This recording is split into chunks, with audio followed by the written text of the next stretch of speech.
Je lis du livre de Genèse, chapitre 46, au verset 4, ce qui suit.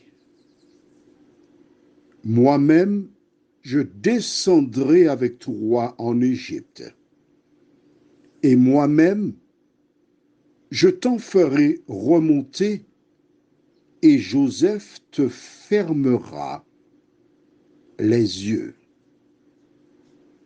Prions. Notre Seigneur et notre Dieu,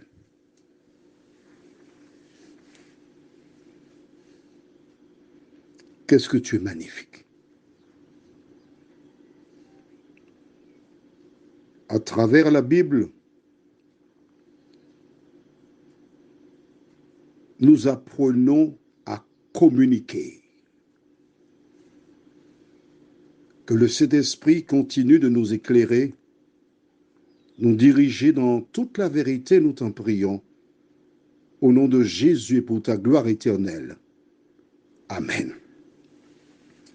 Pour celles et ceux qui n'auraient pas compris qui parle là Jacob, je lis le verset 3.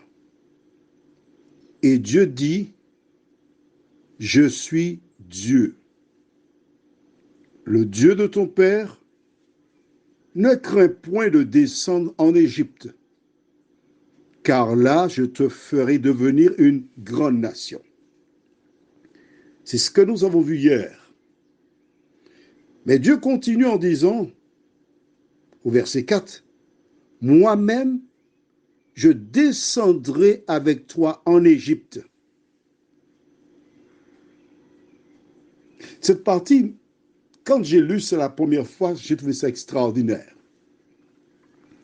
En effet, il y a une certaine communauté religieuse qui déclare que Dieu ne peut pas venir sur la terre parce que la terre est souillée.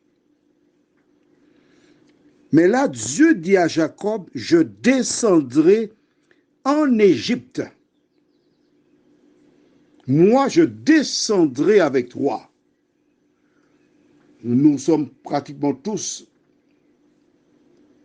d'accord que Dieu est esprit, c'est-à-dire qu'il peut être partout à la fois.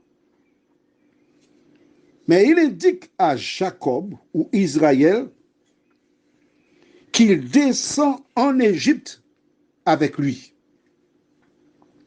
Il fait le voyage. Il sera là, en Égypte, avec lui, mais aussi avec son peuple. Mais ensuite, Dieu dit quelque chose qui m'interpelle. Eh oui, il dit à Jacob, et moi-même, je t'en ferai remonter. Et Joseph te fermera les yeux. Nous avons un problème de chronologie. Ceux qui ont déjà lu la Bible et qui connaissent cette portion de la Bible savent fort bien que Jacob mourra en Égypte et son corps sera ramené à Canaan où il sera inhumé. C'est ça la chronologie. Si on suit l'histoire, Dieu aurait dû dire à Jacob, moi-même, je descendrai avec toi en Égypte. Tu fermeras tes yeux en Égypte. Joseph les fermeront et ta dépouille sera ramenée à Canaan. Mais Dieu n'a pas donné ces détails à Jacob. Était-ce nécessaire? Non. Il rassurait Jacob au départ. Et en le rassurant, il lui fait savoir que tu seras inhumé chez toi. ta dépouille ne restera pas en Égypte. À travers ce verset de la Bible, l'Éternel nous invite à réfléchir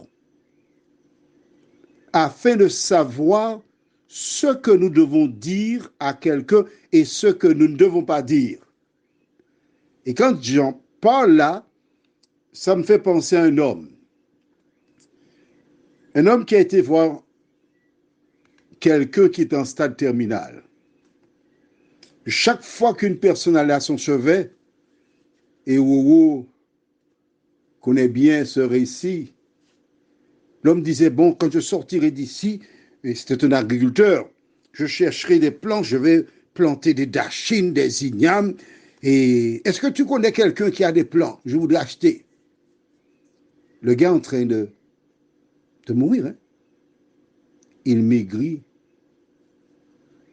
mais le gars a un moral d'acier.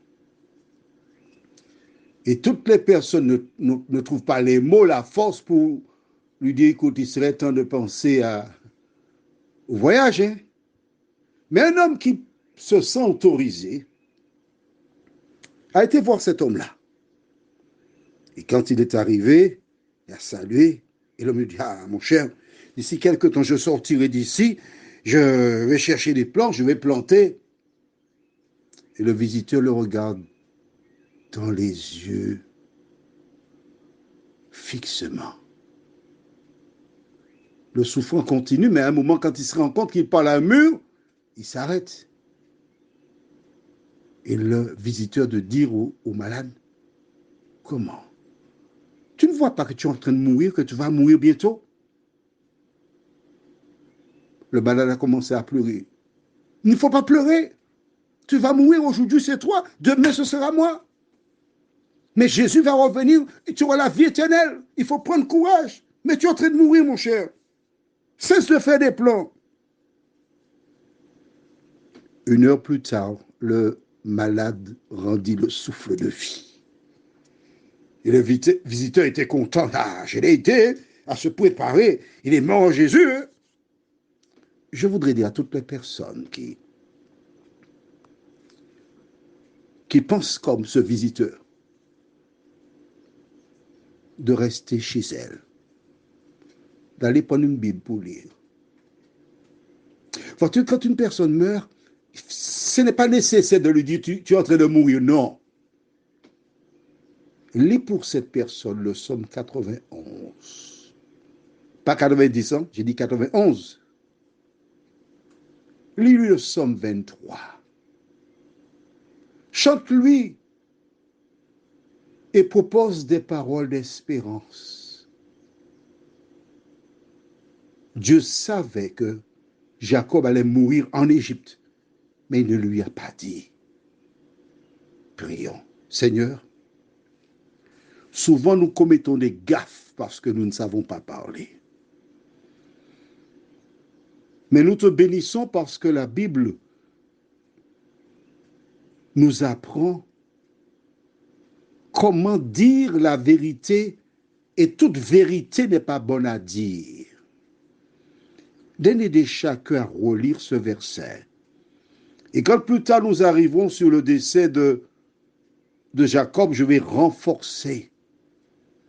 Et ainsi, ça nous évitera, Seigneur, de commettre des erreurs. Merci de nous éclairer encore. Merci de nous avoir donné la Bible qui est véritablement une lampe à nos pieds et une lumière sur notre sentier.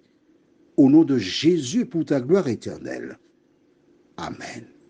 Je te souhaite une bonne nuit sous le regard de Dieu.